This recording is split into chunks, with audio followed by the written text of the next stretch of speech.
이게 뭐 하는 것 같습니까?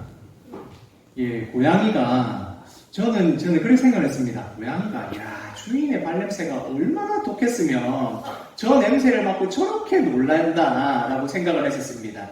그런데 제가 이번 주에 알게 된 놀라운 사실은 고양이가 이렇게 표정을 짓는 이유가 있는 겁니다.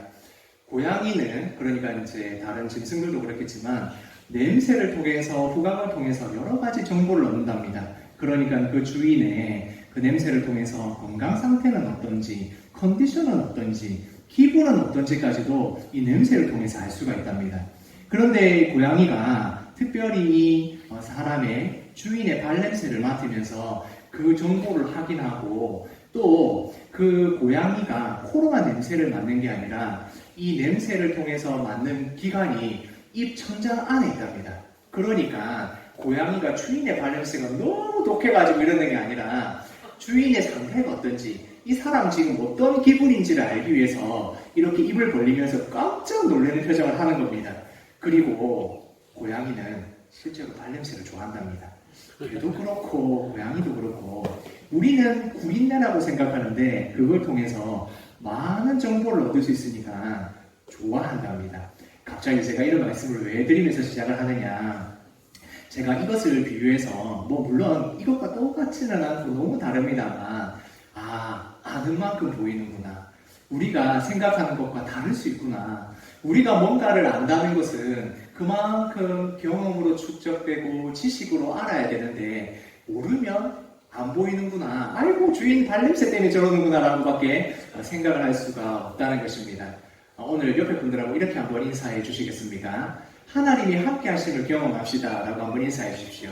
하나님이 함께 하심을 경험합시다. 우리가 하나님을 안다, 하나님을 안다는 게 어떤 걸까 가만히 생각을 해보면 하나님을 우리가 아는 만큼 보이고 경험한 만큼 하나님을 인하여 기뻐하고 감사할 수 있습니다. 그런데 우리가 하나님을 정말 조금밖에 모르면 조금만 기뻐하고 조금만 감사하게 되는 것입니다.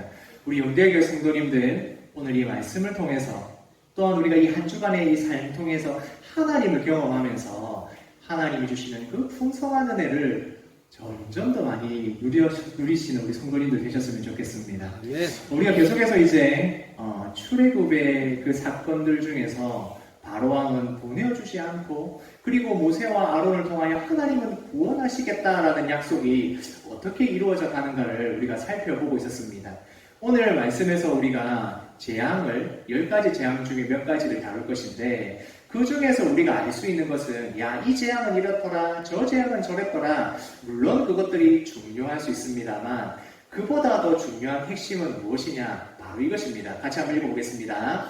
애굽 사람이 나를 여호와인 줄 알리라. 이 바로 재앙을 통해서 바로는 정말 완악해지고 마음이 점점 굳어져서 이스라엘 백성들을 보내주지 않겠다라고 하고 그리고 또 이스라엘 백성들을 보내주셔야 되는 하나님의 약속이 어떻게 이루어져 가는가를 보여주는 그 과정이 바로 이 재앙을 통해서 나타나고 이 재앙을 통해서 여호와 하나님이 어떤 분이신지 애굽 사람들은 재앙을 당하면서 바로왕은 재앙을 통하면서 알게 되고 또 이 이스라엘 백성들은 재앙을 받고 있는 애굽 사람들을 보면서 여호와 하나님이 어떤 분인지를 알게 되는 것입니다.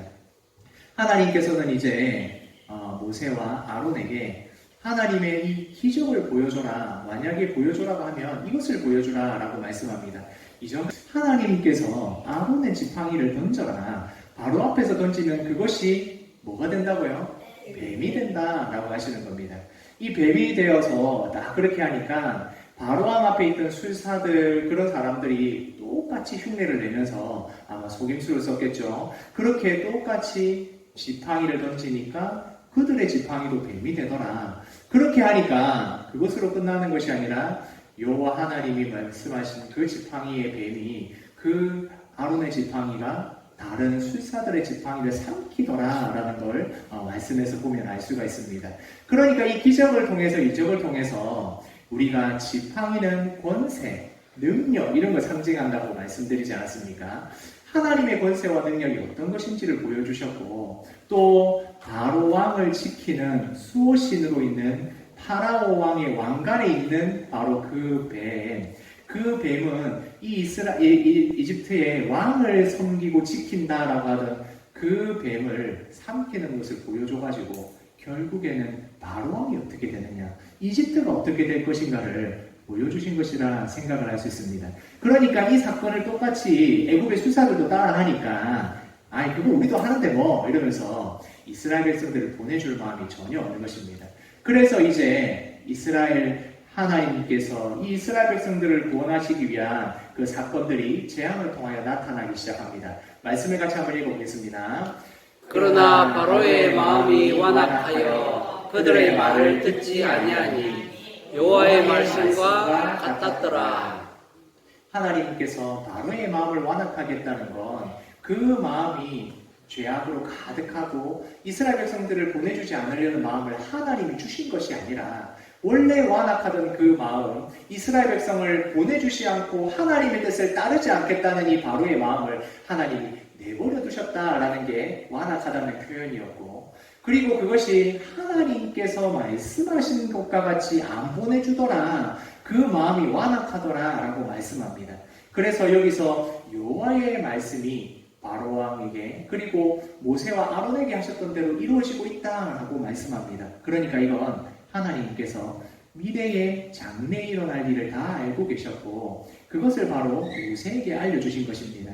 그러니까 하나님께서 여호와의 말씀과 같았더라 라고 하는 이 표현은 하나님이 앞으로 일어날 일을 다 알고 계신다라는 표현이 되는 것입니다.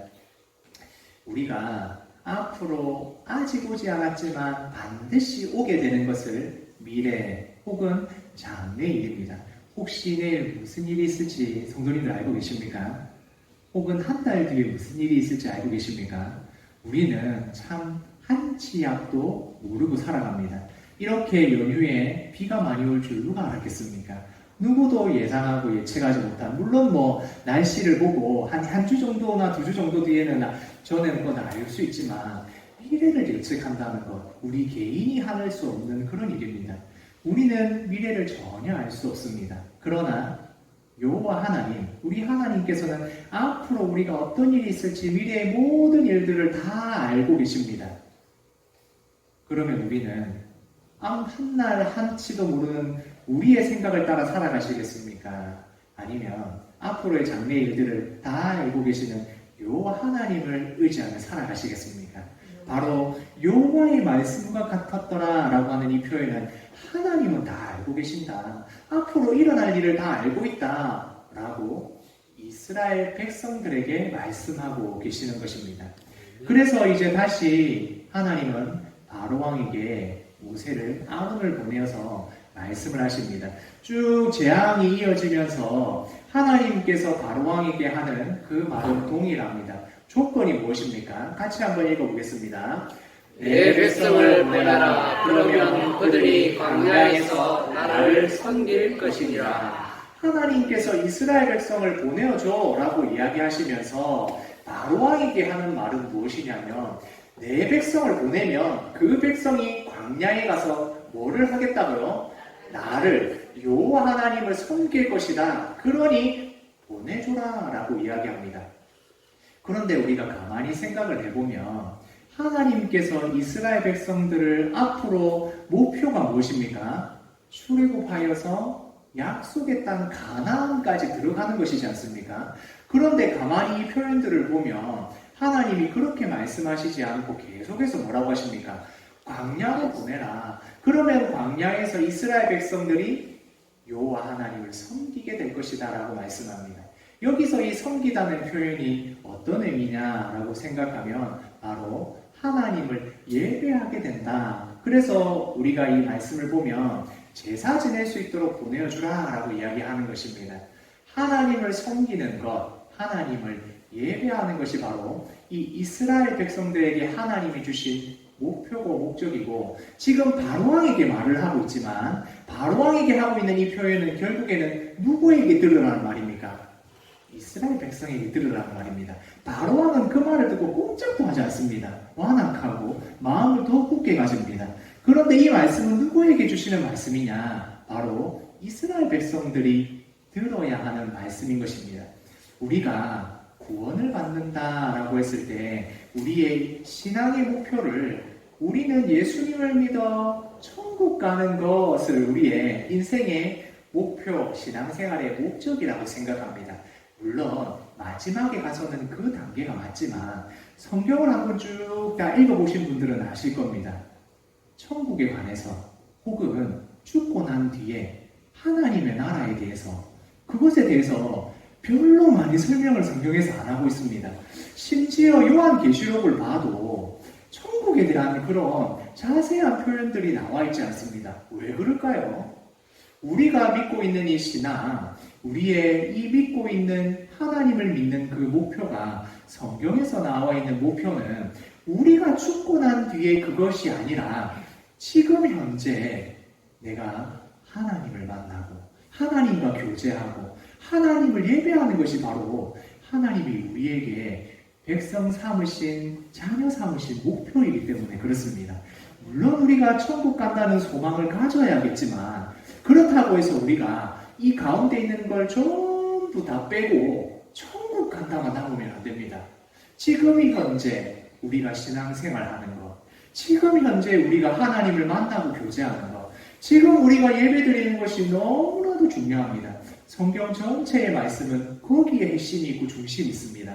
우리가 알 수 없는 성경에서 기록되지 않은 저 천국은 어떤 곳일까? 그리고 그곳은 어떤 곳일까? 그곳에 대한 관심을 조금 줄이시고 지금 현재 내가 신앙생활하는 것, 내가 지금 하나님을 만나는 것, 지금 내가 교제하는 이 예배의 순간순간이 하나님이 가장 귀하게 생각하시는 하나님이 우리를 구원하신 목적이다라고 제가 말씀드릴 수 있습니다.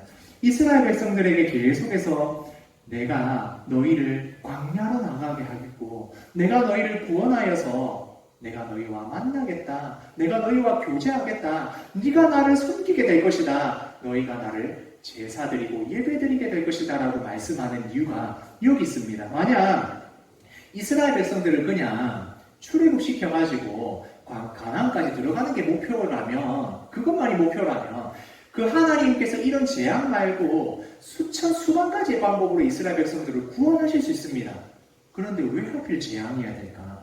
왜 하나님께서 이런 재앙을 통해서 계속해서 그 하나님이 어떤 분이신지를 보여주실까? 그건 바로 이스라엘 백성들도 그리고 이 애굽에 있는 바로 왕과 애굽에 있는 모든 백성들도 보고 알고 경험해야 되기 때문입니다. 그래야 이제 광야로 나와서 하나님과 만나고 교제하는 이 이스라엘 백성들의 중심이 달라지기 때문입니다. 그래서 이제 우리가 우리 성도님들에게 말씀드리고 꼭 물어보고 싶습니다. 왜 신앙생활 하십니까?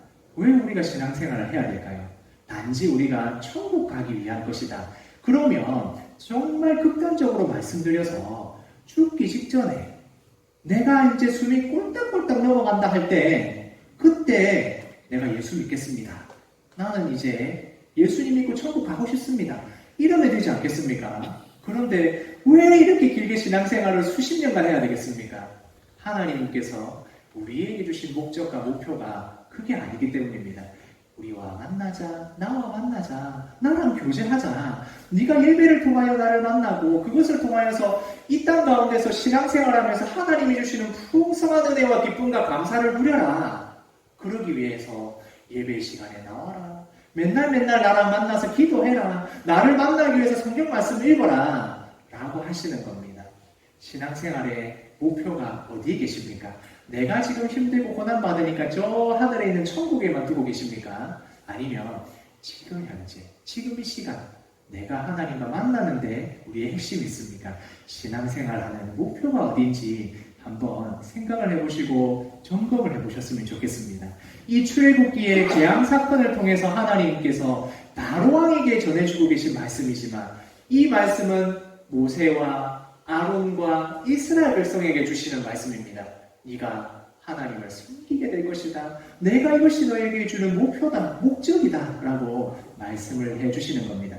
그런데 바로왕은 하나님이 말씀하신 대로 완악하여서 이 이스라엘 백성들을 놔줄 마음이 없습니다. 아이 그 정도는 뭐 우리 마술사들도 하는데 그 뱀이 지팡이 변하는 것쯤이야 라고 하면서 그 마음을 완악하게 가지게 되는 것입니다. 그래서 이제 하나님의 본격적인 재앙이 시작됩니다.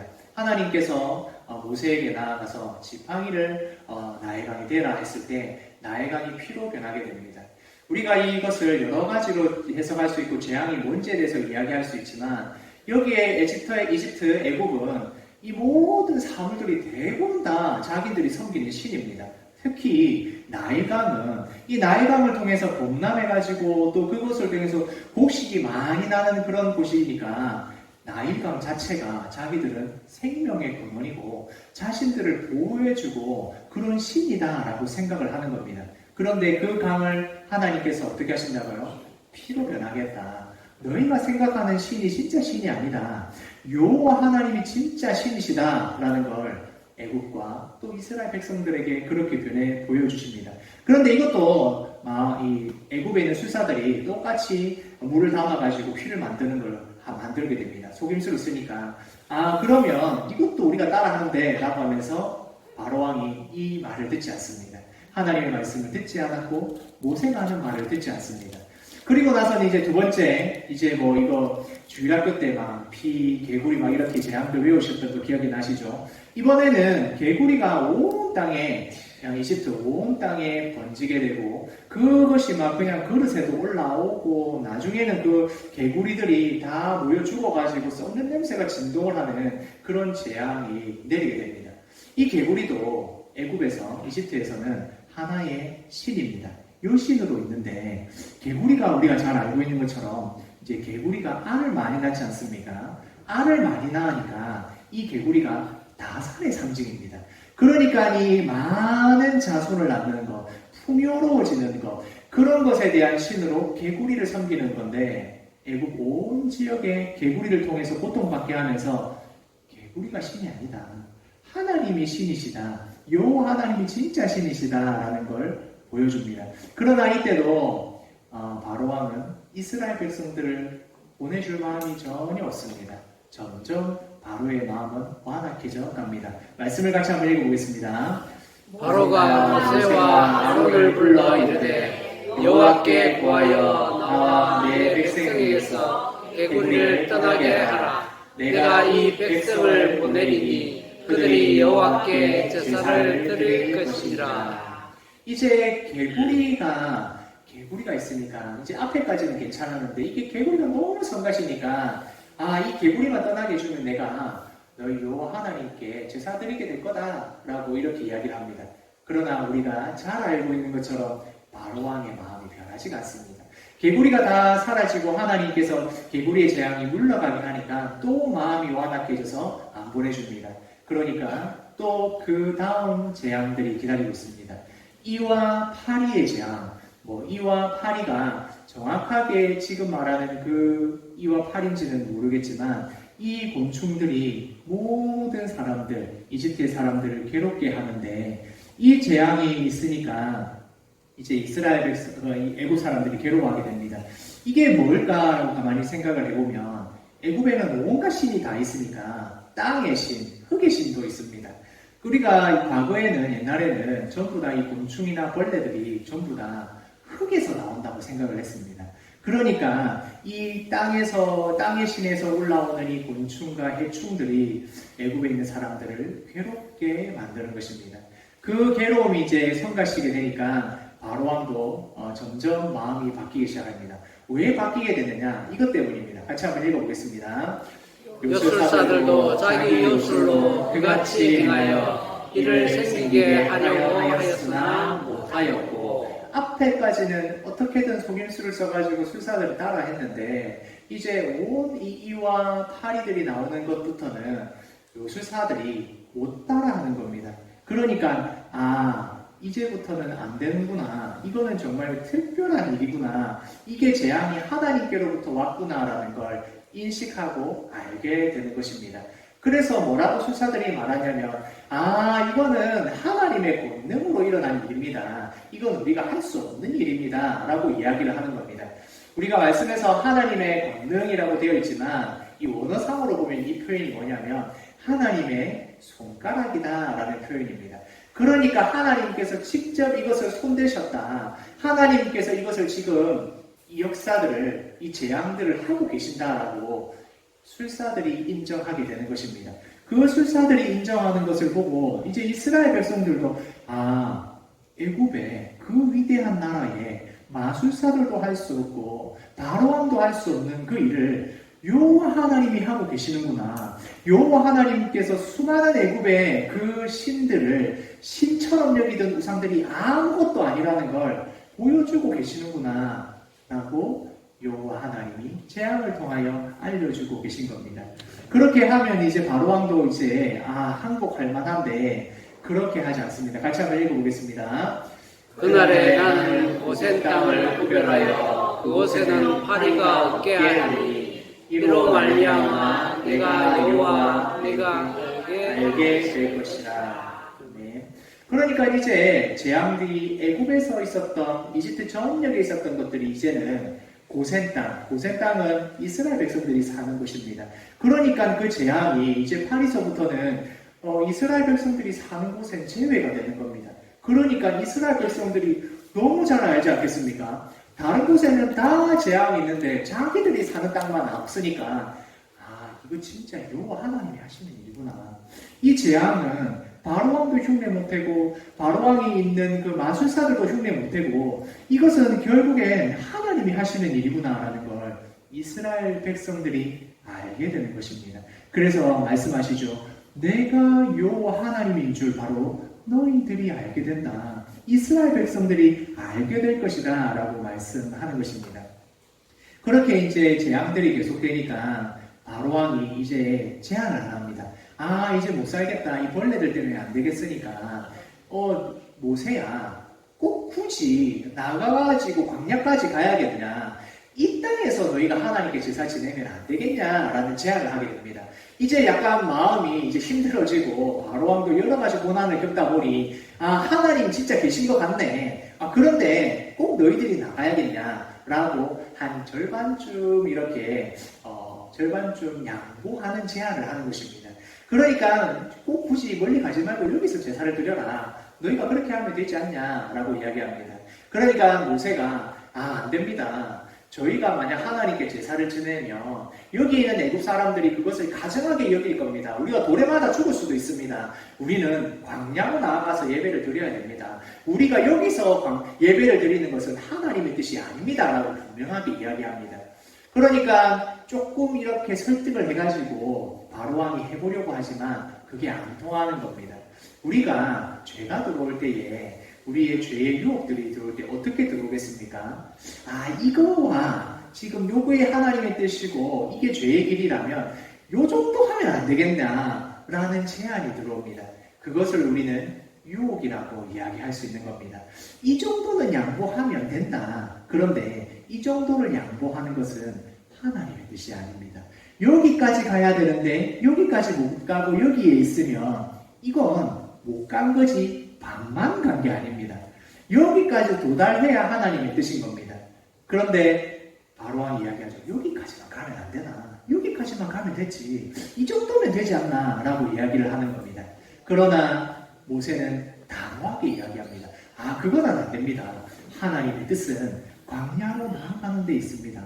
우리가 하나님의 말씀에 순종한다는 것은 하나님이 2걸음을 걸어라 했는데 하나님 제가 다리가 오늘 너무 아파가지고 반걸음만 걷겠습니다. 제가 하나님의 말씀에 50% 순종했습니다. 이런 건 없는 겁니다. 여호와의 말씀에 순종하지 않은 것과 순종한 것만 있는 것입니다.